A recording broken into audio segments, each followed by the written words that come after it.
దైవారాధన. నేను ఎక్కడికి వచ్చాను ఇప్పుడు. ఓకే. ఈ మీకు ఉదాహరణ చెప్తే తొందరగా సింక్ అవును, అవుతుందని అవును. అలా చెప్పారు. ఓకే. అంటే ఈ దైవారాధన కూడా ఈ హోమాలు కానీ, పూజలు కానీ, గుమ్మడికాయ తిప్పడం కానీ ఏదైనా కూడా ఇవన్నీ కూడా మనకు ఒక పాజిటివ్ ఎనర్జీని నింపుతాయి. రోజు ఎక్సర్సైజ్ చేస్తే రోగనిరోధక శక్తి ఎట్లా అయితే పెరుగుతూ ఉంటుందో అట్లా ఈ హోమ యాగాది కార్యక్రమాలు చేయడం ద్వారా నరదృష్టిలో ఏమైనా పడే వైరస్లా అనుకుందాం. ఉదాహరణకి ఒక వైరస్ ని నరదృష్టితో పోలుద్దాం.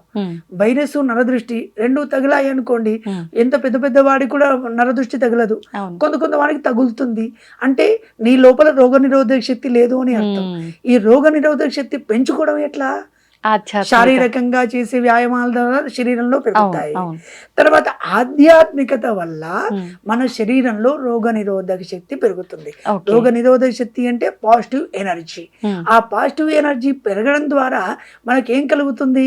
ఈ నరదృష్టి ఏవి కూడా పనిచేయదు. అలాంటి రోగ నిరోధక శక్తి లేకపోతే వైరస్ పనిచేస్తుంది, అది ఉంటే పనిచేయదు.